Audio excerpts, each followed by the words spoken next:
So welcome back dear students in Ritika mathematics class. I hope you all are fit and fine and also doing well. So students, let's continue with the exercise 16.3 and question number 9. तो चलिए student question number 9 exercise 16.3 chapter is probability chapter 16 class 11th math NCERT. Now तो question number 9 is if 2/11 is the probability of an event, what is the probability of the event not A? यानी कि student हमें एक probability दी गई है किसी event की, यानी कि कंप्लीट हमें प्रोबेबिलिटी दे दी गई है और हमें बताना है प्रोबेबिलिटी नॉट ए की बतानी है. ठीक है, तो अब हमने जो प्रोबेबिलिटी अलजेब्रा पढ़े हैं स्टूडेंट, हमें पता है कि किसी भी इवेंट के होने की और किसी भी इवेंट के नहीं होने की. ठीक है, लेट हमारा इवेंट यहाँ पर ए है, तो किसी भी इवेंट के होने की और ये कॉम्प्लीमेंट यानी कि इवेंट के नहीं होने की, जब दोनों प्रोबेबिलिटी कंबाइंड हो जाती हैं तो ये क्या हो जाती है, 1 हो जाती है. यानी कि होने की और नहीं होने की जब दोनों कंडीशन हम ऐड कर देते हैं तो वो एक कंप्लीट यानी कि 1 हमें देता है. तो यहाँ से क्या हो जाएगा स्टूडेंट, हमें नहीं होने की नॉट ए निकालना है. तो ये क्या हो जाएगा, P A complement is 1 minus probability of A. ठीक है, क्या हो जाएगा, probability of A complement is equal to 1 minus, इसको आप यहाँ भेज दीजिए. तो फिलहाल हम इस फॉर्मूले का यूज करेंगे. ठीक है, तो ये आपने ऑलरेडी पढ़ा हुआ है स्टूडेंट. तो चलिए एक बार हम यहाँ पर, मैं इसको आप थोड़ा सा हम लिख लेते हैं. तो यहाँ पर लेते हैं if A be any event, if A be any event जिसका हमें प्रोबेबिलिटी दिया गया, जिस इवेंट का स्टूडेंट वो हमने ए ले लिया. ठीक है, तो डेट गिवन कि उस इवेंट की प्रोबेबिलिटी यानी कि probability of A we have क्या है 2/11 है स्टूडेंट. तो बस पी नॉट ए यानी कि ए कॉम्प्लीमेंट आप कह सकते हैं, पी नॉट ए भी आप बोल सकते हैं, या आप इसको पी ए कॉम्प्लीमेंट भी बोल सकते हैं, पी ए बार भी बोल सकते हैं स्टूडेंट, और पी ए कॉम्प्लीमेंट इस तरीके से भी आप इसे बोल सकते हैं. तो क्या हो जाएगी 1 minus P A probability of A. तो 1 माइनस दिस इज 2/11, 11 माइनस 2/11 कर लीजिए और आंसर इज 9/11 आंसर. ठीक है स्टूडेंट, तो 9/11 हमारा यहाँ पर आंसर आ जाता है. तो आई होप आप ये चीज समझ गए होंगे. बस अब ये याद रखिए किसी भी इवेंट के होने की और नहीं होने की प्रोबेबिलिटी का सम 1 होता है. ठीक है, तो उसी रिलेशन को हमने यहाँ पर यूज किया हुआ है. Now question number 10. चलिए question number 10 is a letter is selected. 10 question है, a letter is selected, a letter is selected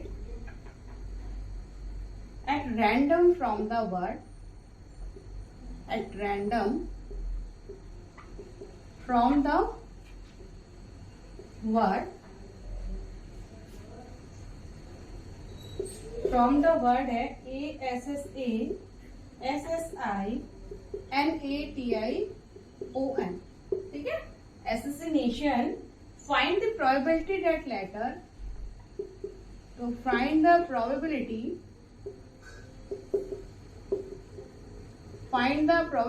that letter is first probability a vowel. ठीक है, and second है a consonant स्टूडेंट. ठीक है, तो यह हमें अच्छा अब इस तरीके के क्वेश्चन आपको याद होंगे कि हमने पीएनसी में भी किया था, यानी कि परम्यूटेशन एंड कॉम्बिनेशन हमारा जो चैप्टर था स्टूडेंट, तो इस तरह के क्वेश्चन आपने वहां पर भी किए हुए थे. ठीक है, तो बस अब हमें यहाँ पर निकालना है. तो a letter is selected at random from the word this. तो find the probability that the letter, first हमें वॉवल्स की और सेकंड हमें कॉन्सोनेंट की प्रोबेबिलिटी निकालनी है. तो अब हम नंबर ऑफ एलिमेंट यहाँ पर पहले वॉवल फाइंड कर लेंगे एंड टोटल नंबर जो इसके अंदर होंगे स्टूडेंट इस वर्ड के अंदर वो हमारा एनएस देंगे, यानी कि नंबर ऑफ सैंपल स्पेस बन जाएगा. और पहले हम फाइंड करेंगे कि नंबर ऑफ वॉवल्स कितनी है, तो वो हमारा नंबर ऑफ एलिमेंट यानी कि जो हमारा इवेंट होगा फॉर गेटिंग वॉवल्स, तो वो हमें मिल जाएगा. एक बार देख लेते हैं. चलिए तो इसको हम ले लेते हैं स्टूडेंट. अब देखिए टोटल वॉवल्स कितने होते हैं, ये तो आपको पता है स्टूडेंट कि 26 लेटर होते हैं ना हमारे अल्फाबेट में. तो एक छोटा सा हिंट हमारा हो जाएगा, 26 लेटर होते हैं टोटल जिसमें 5 वॉवल्स होते हैं। ये आप सभी को पता है कि 5 हमारे वॉवल्स होते हैं, बाकी सभी कॉन्सोनेंट। 5 वॉवल्स क्या है?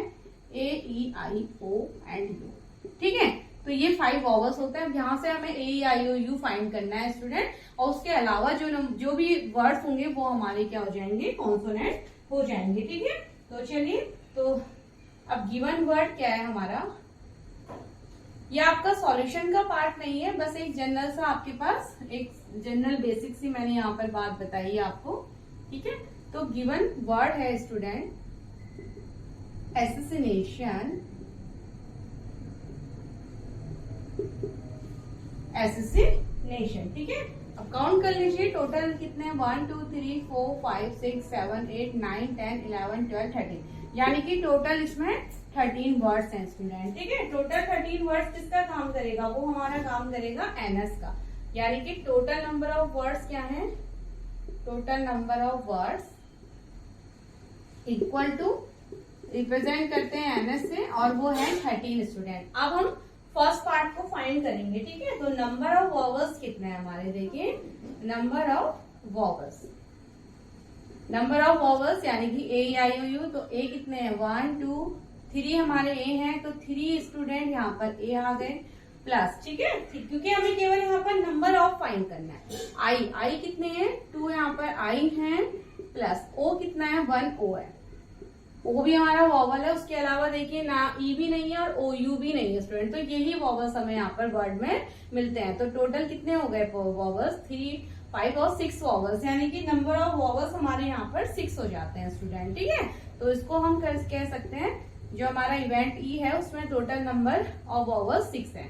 तो प्रोबेबिलिटी ऑफ इवेंट हमारी क्या हो जाएगी इस केस में? Number of element upon number of S, तो एलिमेंट 6 अपॉन 13। तो ये हमारा फर्स्ट का आंसर आ जाता है। ठीक है, अच्छा, अब वॉवल्स अगर 6 है स्टूडेंट, तो कॉन्सोनेंट कितने? भाई 13 लेटर है, 13 में से 6 वॉवल हटा दीजिए तो 7 क्या हो गए हमारे? कॉन्सोनेंट, यानी कि बचे हुए कितने? 7 कॉन्सोनेंट हो गए स्टूडेंट। तो मैं लिख देती हूँ यहाँ पर, यानी कि number of consonant is equal to 7। और टोटल वर्ड्स तो हमारे पास 13 है ही, तो प्रोबेबिलिटी क्या हो जाएगी इस केस में भी? एनी अपॉन एनएस कर दीजिए, ये आपका एनी हो गया इस वाले इवेंट के लिए, तो ये हो गया 7 अपॉन 30 आंसर। ठीक है, तो बस सिंपल सा क्वेश्चन था जो पीएनसी में आपने किया था। तो यहाँ पर जब आपको प्रोबेबिलिटी बतानी है तो आप इस तरीके से क्वेश्चंस को करते हैं स्टूडेंट। वहां पर आप सिलेक्शन और अरेंजमेंट के बारे में पढ़ते हैं इस तरीके के वर्ड्स में, बट यहाँ पर आपको केवल प्रोबेबिलिटी फाइंड करनी है। ठीक है, तो नाउ क्वेश्चन नंबर 11।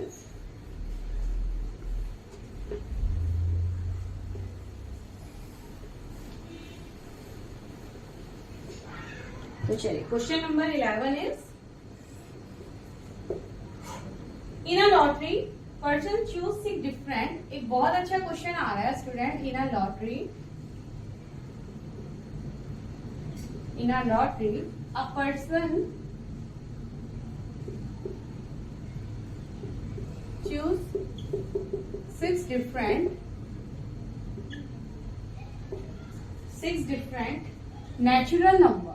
ठीक है, 6 different natural numbers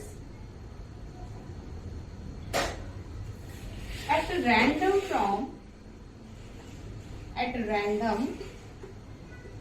from 1 to 20 natural number में से at random 6 natural number choose करता है, and if these 6 numbers match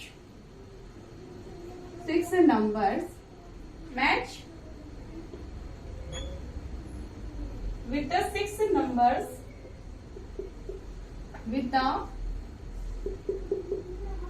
the 6 numbers exactly already fixed by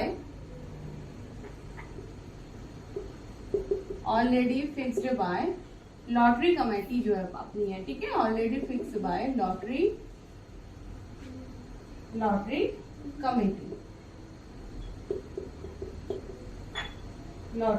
committee he wins the prize।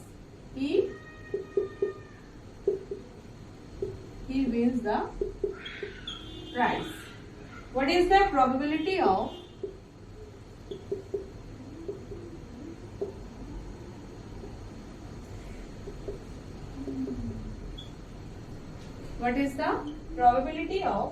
winning the prize in the game? Probability of winning the prize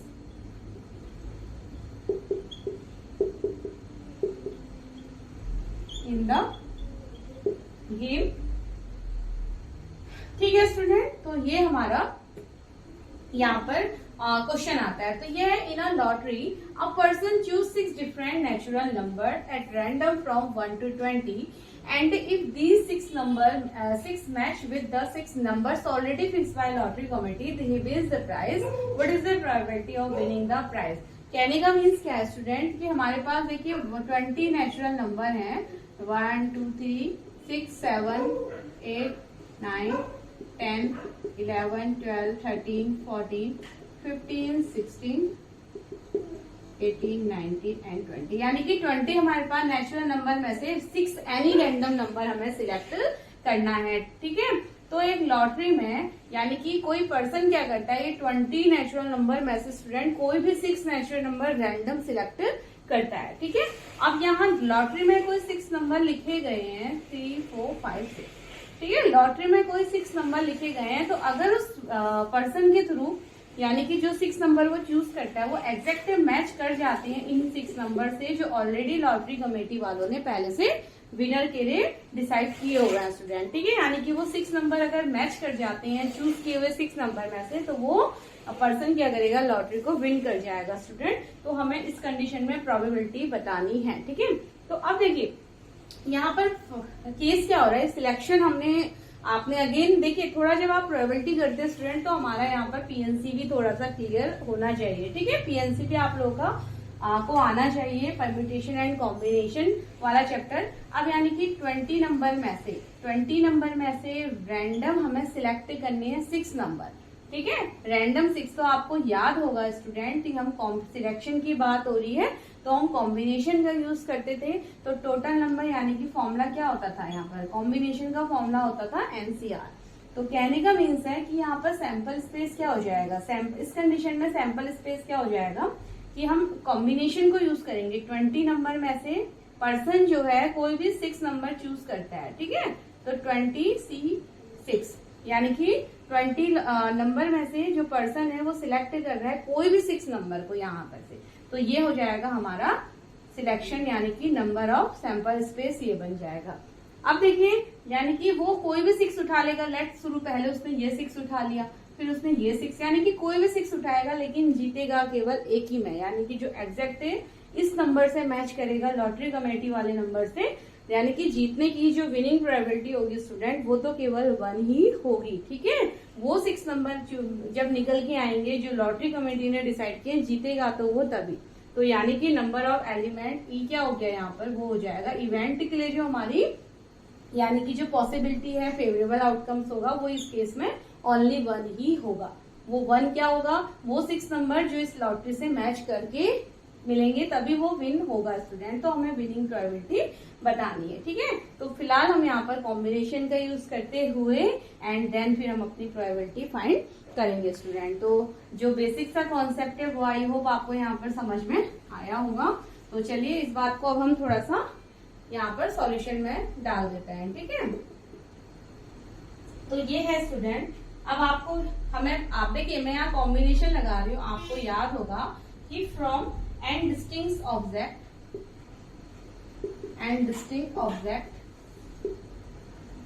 ठीक है, यहाँ पर 20 distinct object हैं जो number है हमारे.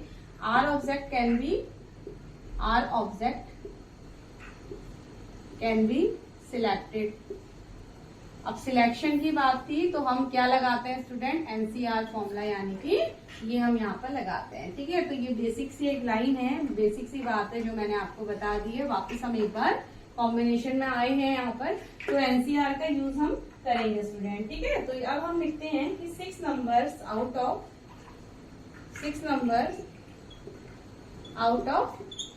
20 numbers can be choose. Out of 20 numbers can be choose कैसे choose कर सकते हैं स्टूडेंट? चूज इन 26 वेज, ठीक है, 26 veg in which only one combination of number, only one combination of number will correct, ठीक है। चूज करने के, सिलेक्ट करने के इतने तरीके हो सकते हैं, लेकिन जो विन होने के चांस है वो केवल एक ही कॉम्बिनेशन होगा स्टूडेंट, वो 6 नंबर का, जो लॉटरी कमेटी ने ऑलरेडी डिसाइड किया हुआ है। तो यहाँ पर हम लिख लेते हैं, तो let the probability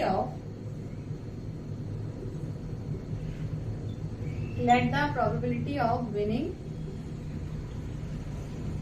the prize B,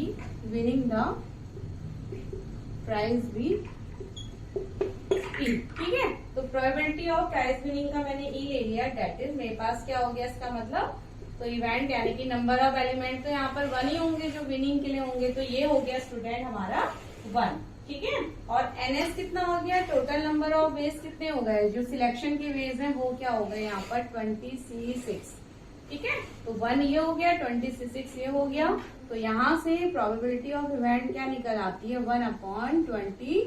1/26, ठीक है स्टूडेंट। अब बस आपको इसको सॉल्व करना है। अब एनसीआर को सॉल्व करने का तरीका क्या था आपके पास, एनसीआर होता है n factorial upon r factorial then n minus r factorial. ये हमारा एनसीआर का सॉल्यूशन फॉर्मूला था, n factorial r factorial upon में r factorial into n minus r factorial. तो उसी तरीके से आप इसको यहाँ पर सॉल्व करेंगे, ठीक है। तो इसके लिए मैं यहाँ से क्वेश्चन को वापस यहाँ से हटा देती हूँ, तो ये हमें फाइनल प्रोबेबिलिटी दे देगा स्टूडेंट, ठीक है। तो नाउ प्रोबेबिलिटी ऑफ ई यानी कि इवेंट की, तो वे है हमारे पास 1/26, ठीक है, 1/26। अब इसको हम थोड़ा सा सिंप्लीफाई करते हैं स्टूडेंट, तो ये हो जाएगा 1 फॉर्मूले के थ्रू साथ चलते हैं, अप्लाई करेंगे 20 फैक्टोरियल अपॉन में 6 फैक्टोरियल इंटू 20 माइनस 6 फैक्टोरियल, ठीक है। तो ये हो गया 20 फैक्टोरियल यानी कि n factorial upon r factorial into n minus r factorial, ठीक है स्टूडेंट। तो ये हो गया हमारा। नाउ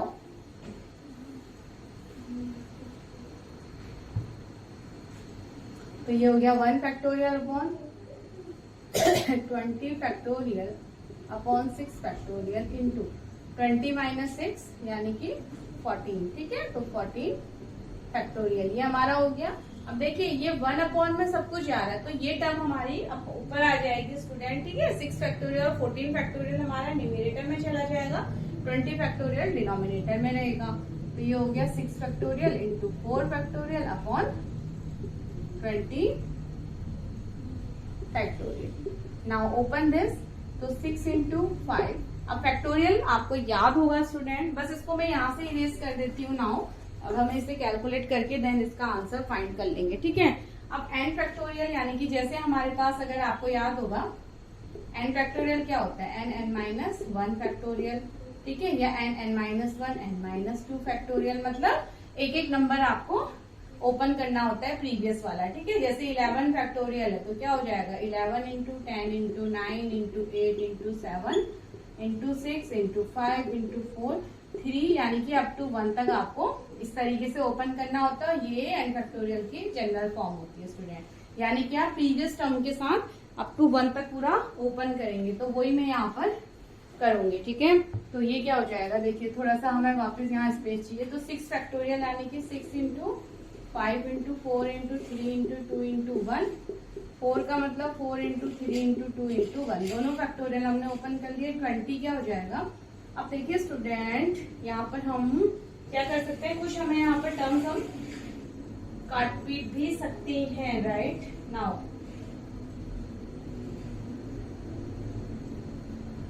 अब देखिए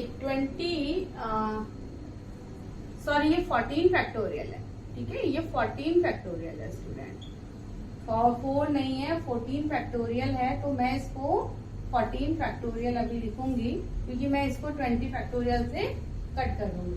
20 को हम ऐसे ओपन कर सकते हैं 19 इंटू 18 इंटू 17 इंटू 16 इंटू 15, और यहाँ हम इसको छोड़ देंगे 14 फैक्टोरियल पे स्टूडेंट। तो ये 14 फैक्टोरियल और ये कैंसिल हो जाएगा, और हमें मिलेगा 6 into 5 into 4 into 3 into 2 into 1,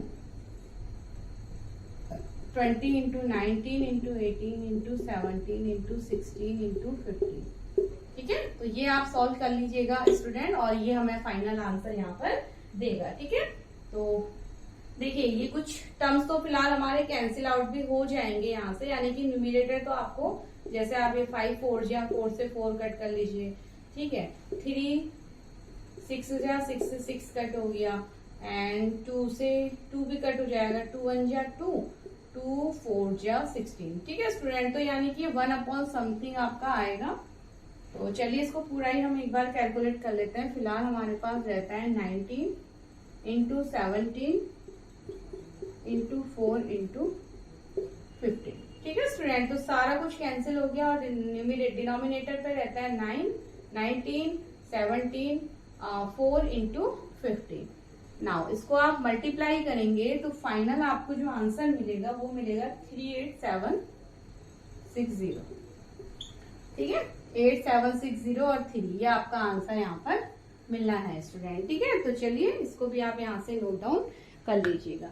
तो आई होप आपको हमने कैसे यहाँ पर कॉम्बिनेशन को यूज करते हुए प्रोबेबिलिटी फाइंड की है वो आपको यहाँ पर समझ आया होगा। ठीक है स्टूडेंट, तो कॉम्बिनेशन के साथ भी हम प्रोबेबिलिटी को फाइंड करते हैं। क्वेश्चन नंबर 12 है, check whether the following probability. Now question है, check weather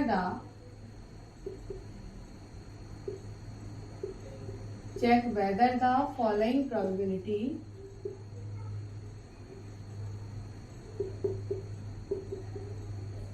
check whether the following probabilities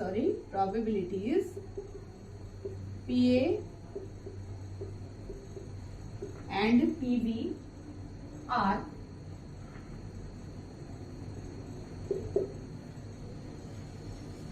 consistently defined.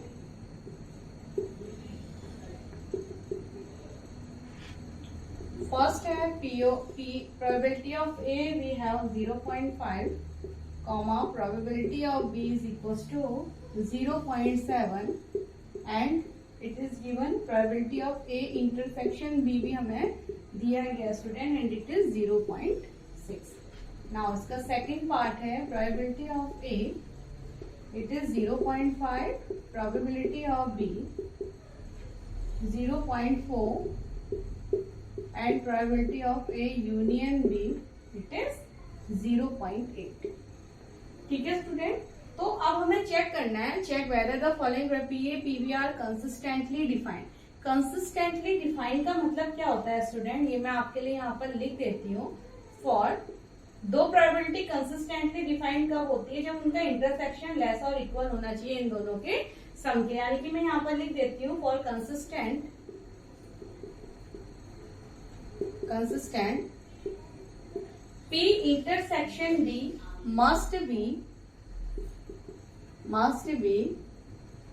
less than or equal, must be less than or equal to, क्या होना चाहिए, PA and PB must be less than or equal to PA and PB, PA and PB। ठीक है student, यानी कि अब आप देखिए क्या ए कंसिस्टेंसी, ये है probability of A intersection B event है स्टूडेंट यहाँ पर, और ये प्रोबेबिलिटी है।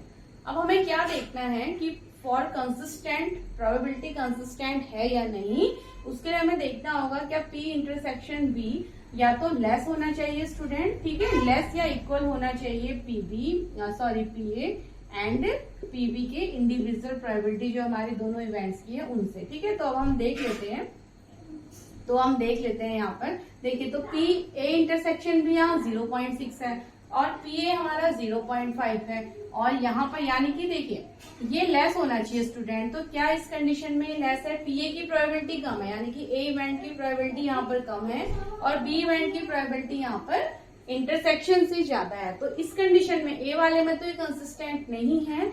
मैं यहाँ पर इसको थोड़ा सा और क्लियर लिख देती हूँ, यानी कि जो मैंने बोला वो है कि जो प्रोबेबिलिटी ऑफ ए इंटरसेक्शन भी होना चाहिए स्टूडेंट, ठीक है, वो लेस और इक्वल होना चाहिए probability of A and less और इक्वल प्रोबेबिलिटी ऑफ बी के साथ, ठीक है। तो अगर ये कंडीशन है तो कंसिस्टेंट होगी प्रोबेबिलिटी। तो नहीं है स्टूडेंट, देखिए ये तो बड़ा हो गया, ये छोटा है, 0.5 लेस हो गया, तो ये तो नहीं बैठा हमारा यहाँ पर, यानी कि इंटरसेक्शन छोटा होना चाहिए, लेस होना चाहिए, ज्यादा से ज्यादा इक्वल हो सकता है, बट यहाँ तो ये बड़ा हो गया, ठीक है। तो इस कंडीशन में हम देखते हैं फर्स्ट पार्ट में here probability of A intersection B does not equal और लेस, ठीक है, ऐसे लिख देंगे यहाँ पर, डज नॉट लेस और इक्वल, तो इसको क्रॉस कर देते हैं प्रोबेबिलिटी ऑफ ए के साथ, ठीक है, क्योंकि प्रोबेबिलिटी ऑफ ए इंटरसेक्शन भी 0.6 है जो इक्वल नहीं है 0.5 के, ना ही छोटी है स्टूडेंट, ठीक है। तो पहला तो हमारा नहीं है, बट आप प्रोबेबिलिटी ये हमारा एक भी अगर देखिए अगर एक भी कंसिस्टेंट नहीं होती है तो पूरा डेटा यानी कि कंसिस्टेंट नहीं होता है स्टूडेंट, ठीक है। तो एक अगर फेल हो गया तो पूरा डेटा यहाँ पर फेल हो जाता है। तो इसमें भी लिख लेते हैं गिवन डेटा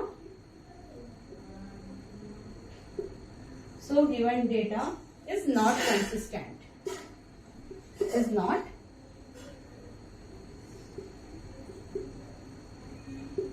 consistent, ठीक है, given data is not consistent। now second part is, अब सेकंड भी देख लीजिए प्रोबेबिलिटी। अच्छा यहाँ पर क्या है स्टूडेंट, यूनियन दिया हुआ है, तो पहले हम इंटरसेक्शन को फाइंड करेंगे, ठीक है। यहाँ तो डायरेक्टली इंटरसेक्शन था तो हमने सीधे कंपेयर कर लिया, बट यहाँ पर हमें यूनियन की वैल्यू दी गई है। तो चलिए इंटरसेक्शन पे आते हैं, तो इसको यहाँ से इरेज करते हैं स्टूडेंट। तो फर्स्ट पार्ट आपको समझ में आया होगा। नाउ कंसिस्टेंट के लिए इसको मैं यहाँ से, ये पार्ट हमारा, चलिए इसको भी मैं वापस राइट डाउन कर दूंगी। नाउ अब यूनियन हमें दिया स्टूडेंट, अब आपको पता है तो सेकंड पार्ट का सॉल्यूशन यूनियन से हम पहले इंटरसेक्शन निकाल लेंगे। आपको पता है probability of A union B क्या होता है, probability of A plus probability of B minus probability of A intersection B, ठीक है, ये होता है। तो इसकी वैल्यू मेरे पास है, इसकी भी है, इसकी भी है, तो मैं इसको फाइंड कर लूंगी, फिर हम कंपेयर करेंगे स्टूडेंट। तो यानी कि यहाँ से क्या हो जाएगा, इसको आप चाहे इधर भेज दीजिए इसके पास, ठीक है। तो चलिए वैल्यू को पुट करते हैं। तो ए यूनियन बी क्या है, 0.8 is equal to 0.5 plus 0.4 minus probability of A intersection B हो गया स्टूडेंट। तो सॉल्व कर लेते हैं। 0.8 इज इक्वल टू ये हो जाएगा 0.9 minus P A intersection B, ठीक है। तो पी ए इंटरसेक्शन बी निकल के क्या आ जाएगा, ये आ गया 0.9 माइनस 0.8, ये इधर आ जाएगा तो 0.8 दैट इज 0.1 आ गया स्टूडेंट।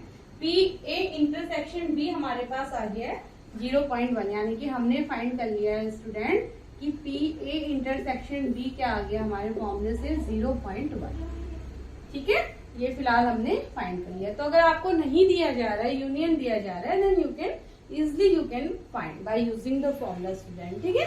बस तो आप कंपेयर कर लीजिए, फर्स्ट क्वेश्चन की तरह बन गया यहाँ पर।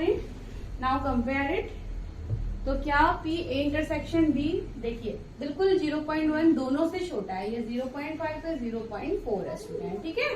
तो here P A intersection B is less and equal हो रहा है पी ए से, that is 0.1 is less and equal 0.5, बिल्कुल कंसिस्टेंट है इस वाले केस में। And P A intersection B less and equal हो रहा है स्टूडेंट पीबी से, ठीक है, यानी कि 0.1 लेस एंड इक्वल हो रहा है 0.4 से भी। तो सेकंड कंडीशन भी हमारी ट्रू हो जाती है। तो हैंस, तो इसको हम फाइनली क्या लिख लेंगे, तो P A and PB are their implies, आप ऐसे लिख लीजिए P A and PB are consistent,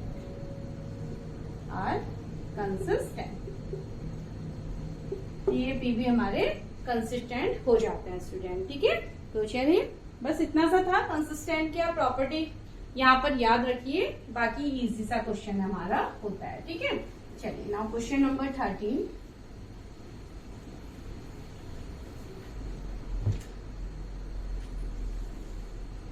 question number 13 है student, fill the blanks in the following table. ठीक है, fill the blanks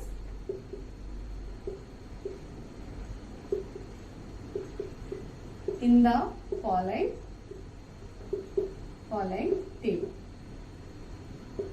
Fill the blanks in the following table. अब probability of A, probability of B, ठीक है, ये third column है probability of intersection B का, और ये है probability of A union B का।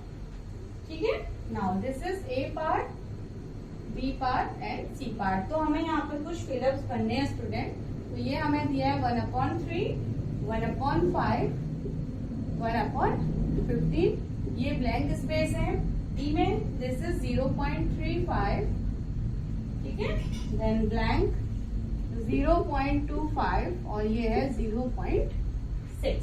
नाउ 0.5,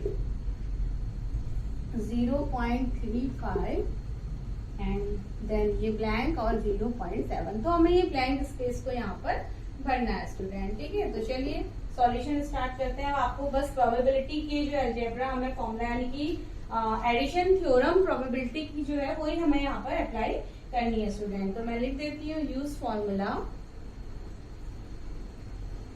क्या होता है हमारे पास कि probability of A union B, किसी भी दो इवेंट की प्रोबेबिलिटी वो हमारी इनकी सिंगल प्रोबेबिलिटी के सम माइनस कर देते हैं पी ए इंटरसेक्शन बी के इक्वल होती है स्टूडेंट। ठीक है, तो बस ये फॉर्मूले की हेल्प से हमें प्रोबेबिलिटी यहाँ पर फाइंड करनी है। ठीक है, तो ये जो एडिशन थ्योरम है उसको हम यहाँ पर लगाने वाले हैं। तो सबसे पहले हमें यूनियन निकालना है, यानी कि यूनियन। तो फर्स्ट केस में हमें क्या निकालना है, यही हमें फाइंड करना है student. Probability of A union B, probability of A is given 1/3 plus 1/5 minus 1/15। Solve कर लेते हैं। तो 15 आपने एलसीएम ले लिया। ठीक है, तो ये हो जाएगा 5 + 3 - 1, 8 - 1 यानी कि 7/50। तो फिलहाल हमारा ये जो फिलअप्स आता है स्टूडेंट, ये हमारा आ गया 7/15। ठीक है, तो बस आपने इसी तरीके से बस केवल इस फॉर्मूले का यूज यहाँ पर होना है स्टूडेंट। ठीक है, नाउ पीवी हमें निकालना है। अब सेकेंड क्वेश्चन में हमें सेकेंड पार्ट में देखिए पीवी निकालना है। तो यहाँ पर पीवी हमें फाइंड करना है, बाकी वैल्यूज को हम पुट करते हैं। देखिए यूनियन हमें गिवन है 0.6। नाउ सेकेंड पार्ट है यूनियन 0.6 है। प्रोबेबिलिटी ऑफ ए हमें गिवन है 0.35। ठीक है, probability of B we have to find minus intersection की 0.25%। पहले इन दोनों को हम यही सॉल्व करते हैं, देन हम इसके पास लेके जाएंगे।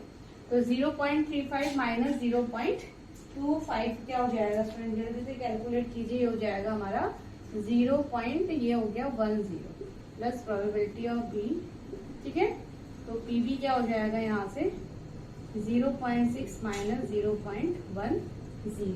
तो 0.6 माइनस 0.10 यानी कि ये हो गया अपना 0.6। ठीक है, तो 0.5 स्टूडेंट, ये हमें मिल जाएगा 0.5। प्रोबेबिलिटी हमारी हो गई बी की 0.5।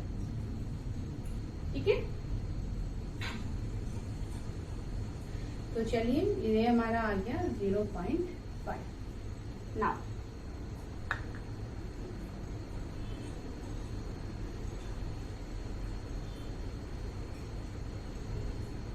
थर्ड पार्ट,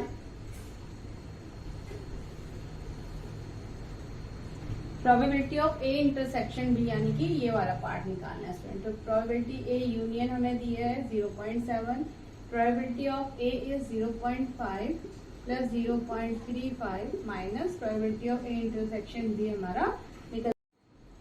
तो देखिए स्टूडेंट सी पार्ट क्या हो जाएगा, ये प्रोबेबिलिटी। ठीक है, एडिशन थ्योरम हमने लिखी हुई है, ये है हमारा यहाँ पर 0.7, 0.5, 0. और इंटरसेक्शन की वैल्यू यानी कि ये हमें फाइंड करना है, ठीक है। तो चलिए 0.7 ये हो गया और ये हो जाएगा 0.85 minus P A intersection B. Now P A intersection B को इधर ले आते हैं, इज इक्वल टू 0.85 माइनस 0.7, ठीक है। तो 0.85 इधर आएगा तो 0.7 माइनस होके आएगा और फाइनली हमें वैल्यू देगा 0.15 आंसर। तो ये हो गया 0.15 स्टूडेंट, ठीक है। तो चलिए क्वेश्चन नंबर 13 तक इस वीडियो में हमने कवर किया स्टूडेंट। नाउ फर्दर क्वेश्चंस को नेक्स्ट वीडियो में कवर करते हैं। So till then bye and take care.